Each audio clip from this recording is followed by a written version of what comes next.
My precious friend, ನನ್ನ ಅಮೂಲ್ಯ ಸ್ನೇಹಿತನೇ, today's promise is taken from Psalm 130 and verse 7.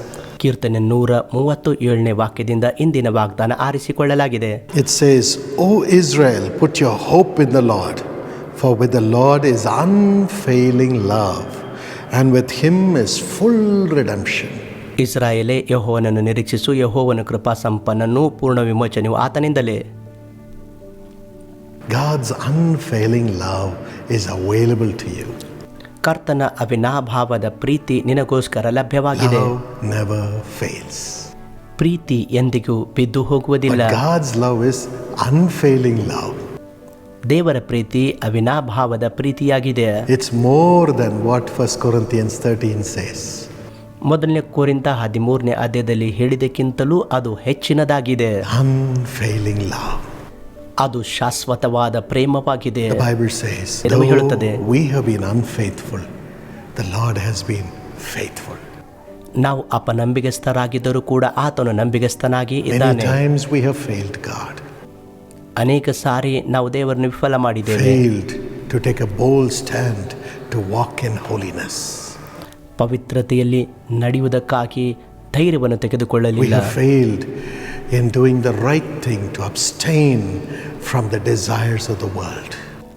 ಈ ಲೋಕದ ಆಸೆಗಳಿಂದ ನಾವು ಹೊರಬರುವುದಕ್ಕಾಗಿ ಆಯ್ಕೆ ಮಾಡುವುದರಲ್ಲಿ ನಾವು ವಿಫಲರಾಗಿದ್ದೇವೆ. We have failed in doing good to others. ಬೇರೆಯವರಿಗೆ ಒಳ್ಳೆಯದನ್ನು ಮಾಡುವುದರಲ್ಲಿ ವಿಫಲರಾಗಿದ್ದೇವೆ. We have failed in praying for our enemies. ನಮ್ಮ ಅವಶ್ಯಕತೆಗಳಿಗಾಗಿ ಪ್ರಾರ್ಥನೆ ಮಾಡುವುದರಲ್ಲಿ We have failed ವಿಫಲರಾಗಿದ್ದೇವೆ. in loving people at all times. ಎಲ್ಲ ಸಮಯದಲ್ಲಿ ಜನರಿಗೆ ಪ್ರೀತಿ ಮಾಡುವುದರಲ್ಲಿ ವಿಫಲರಾಗಿದ್ದೇವೆ. We have failed in obeying God. ದೇವರಿಗೆ ವಿಧಿಯರಾಗುವುದರಲ್ಲಿ We have ವಿಫಲರಾಗಿದ್ದೇವೆ. failed in trusting God. ದೇವರಲ್ಲಿ ಭರವಸೆವಿಡುವುದರಲ್ಲಿ We have ವಿಫಲರಾಗಿದ್ದೇವೆ. failed in doing things which God wanted us to do because of the fear of men. ಮನುಷ್ಯರ ಭಯದಿಂದ ದೇವರು ಏನು ಬಯಸುತ್ತಾರೋ ಅದನ್ನು ಮಾಡುವುದರಲ್ಲಿ ನಾವು ವಿಫಲರಾಗಿದ್ದೇವೆ. But still God has been faithful. ಆದರೆ ದೇವರು If he had ನಂಬಿಗಸ್ತನಾಗಿದ್ದಾನೆ. left us, we would have died. ಆ ರೀತಿಯಲ್ಲಿ ದೇವರು ನಮ್ಮನ್ನು ಬಿಟ್ಟರೆ ನಾವು ಸತ್ತು But ಹೋಗುತ್ತಿದ್ದೆವು. we are alive ಆದರೆ ನಾವು because ಜೀವದಿಂದಿದ್ದೇವೆ. God still loves you and me. ಯಾಕೆಂದರೆ ದೇವರು ನಮ್ಮನ್ನು ಪ್ರೀತಿಸುತ್ತಾರೆ. Unfailing love. That's the power his blood has. ಅದುವೇ ಆತನ ರಕ್ತದಲ್ಲಿರುವ ಶಕ್ತಿ. The blood of Jesus cleanses us from all sins. ಕ್ರಿಸ್ತನ ರಕ್ತವು ಸಕಲ ಪಾಪಗಳಿಂದ ನಮ್ಮನ್ನು And it's ಶುದ್ಧೀಕರಿಸುತ್ತದೆ. still praying for us that we may not fail. ನಾವು ಬೀಳದಂತೆ ಅದು ನಮಗಾಗಿ ಎಂದಿಗೂ ಪ್ರಾರ್ಥಿಸುತ್ತಿದೆ. Speaking good things. ಒಳ್ಳೆಯದನ್ನೇ ಮಾತಾಡುತ್ತಿದೆ. Hebrews 12:24. ಇಬ್ರಿಯ 12:24ನೇ ವಾಕ್ಯದಲ್ಲಿ ನೋಡುತ್ತೇವೆ. Hebrews 7:25. ಇಬ್ರಿಯ 7:25, Romans 8:34. ರೋಮ 8:34ರಲ್ಲಿ The love of Jesus. ಯೇಸುವಿನ ಪ್ರೀತಿ Loving us even though we have been unfaithful. ನಾವು ಅಪನಂಬಿಗಸ್ಥರಾಗಿದ್ದರೂ ಕೂಡ ಆತನು ನಮ್ಮನ್ನು ಪ್ರೀತಿಸುತ್ತಿದ್ದಾನೆ. Today, let's come to Jesus. ಇಂದು ಆತನ ಬಳಿಗೆ Say, ಬನ್ನಿರಿ. thank you, Lord, for loving me at all times in the midst of my unfaithfulness also. ಕರ್ತನೇ, ನನ್ನ ಅಪನಂಬಿಗಸ್ತಿಕೆಯ ಮಧ್ಯದಲ್ಲಿ ಕೂಡ ನನ್ನನ್ನು ಪ್ರೀತಿ ಮಾಡಿದಕ್ಕಾಗಿ I ವಂದನೆ. will love you.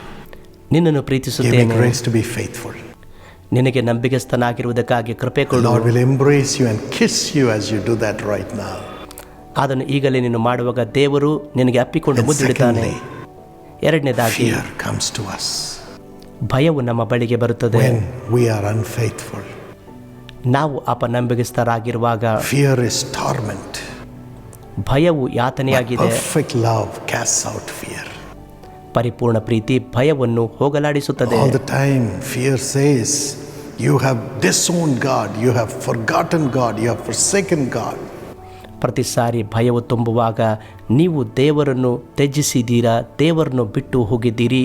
But God's love, the love of Jesus, has life. ಆದರೆ ದೇವರ ಪ್ರೀತಿ, ಆ ಯೇಸುವಿನ ಪ್ರೀತಿ, When we confess our sins and turn to Jesus, ನಮ್ಮ ಪಾಪಗಳನ್ನು ಅರಿಕೆ ಮಾಡಿ ಯೇಸುವಿನ ಕಡೆಗೆ ನಾವು ತಿರುಗಿಕೊಳ್ಳುವಾಗ, since his love has life, it comes and fills us and works in us and brings us out of the death caused by the fear of unfaithfulness. ಅಪನಂಬಿಕೆಯಿಂದ ಬಂದಂಥ ಆ ಭಯದ ಮರಣದಿಂದ, ಆ ಜೀವ, ಆ ಬೆಳಕು ನಮ್ಮಲ್ಲಿ ಕಾರ್ಯ ಮಾಡಿ ನಮಗೆ ಬಿಡುಗಡೆ ಮಾಡುತ್ತದೆ. Today come to Jesus.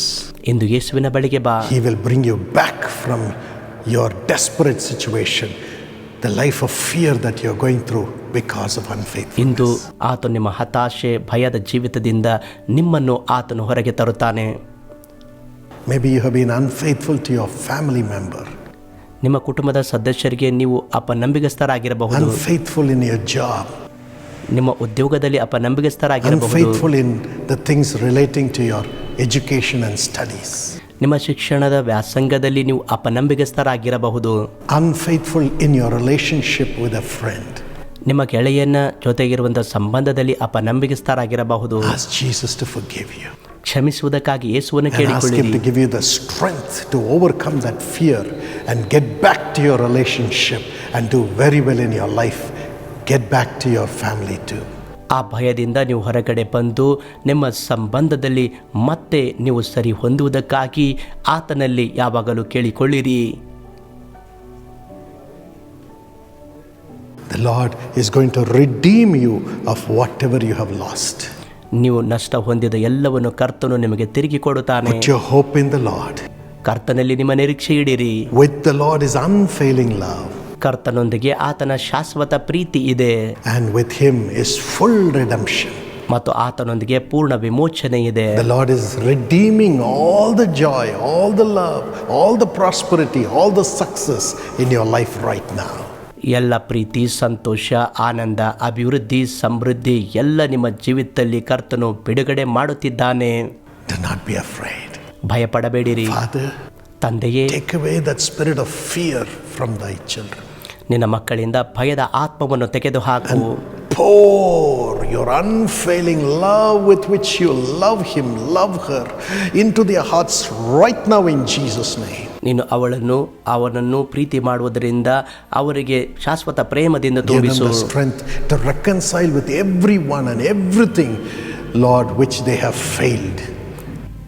ಎಲ್ಲಿ ವಿಫಲರಾಗಿದ್ದರೋ ಅಲ್ಲಿ ಸಂಧಾನ ಮಾಡಿಕೊಳ್ಳುವುದಕ್ಕೆ ಅವರಿಗೆ ಸಹಾಯ ಮಾಡು. And give them the grace to rise up and build their home, rise up and do their jobs, and redeem every blessing.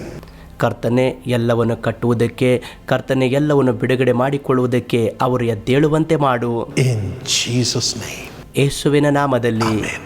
Amen. Have a blessed day. ಆಶೀರ್ವಾದದ ದಿನ ಹೊಂದಿರಿ.